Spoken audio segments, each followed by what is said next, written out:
Philadelphia Eagles fly into this game with back-to-back outright upset wins in the playoffs, a 15-3 straight-up record and a 12-6 against the spread record. The Patriots have identical marks. The Patriots failed to cover for just the 9th time over the last 37 games in last week's win over Jacksonville.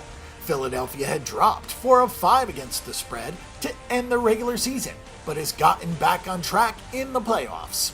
Make no mistake, this is a tricky handicap. We have 2 data points of Nick Foles against playoff teams. Foles started regular season games against the Giants, Raiders, and Cowboys, but that Week 17 finale against Dallas meant nothing, and the Eagles played like it in a 6-0 shutout. Through 2 playoff games, however, Foles is 49 of 63 for 598 yards with a 3-0 touchdown interception ratio. He's only been sacked twice and has nearly 10 adjusted net yards per pass attempt and 9 net yards per pass attempt. There have been big plays, and he has spread the ball around really nicely while not turning it over. The eye test was a lot kinder to Nick Foles against the exceptional Vikings defense in the NFC Championship game than it was against Atlanta, but it seemed like Foles really settled down and the coaching staff had the right plan in place. Zach Ertz caught all 8 targets for 93 yards.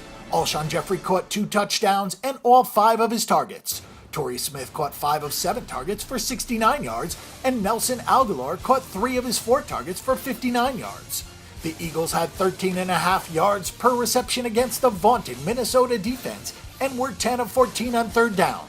There are a lot of guys to cover and key in on with this Eagles group of skill position players, and that will be a challenge for Patriots DC Matt Patricia. It certainly looks like head coach Doug Peterson and offensive coordinator Frank Reich have put Foles in a position to succeed.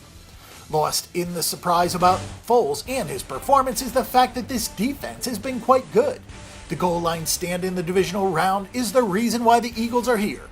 Through 2 games, the Eagles have allowed 614 yards and just 2 touchdowns. They have 4 sacks, 3 takeaways, and Matt Ryan and Case Keenum combined for less than 6 yards per pass attempt and only 50 completions on 84 attempts.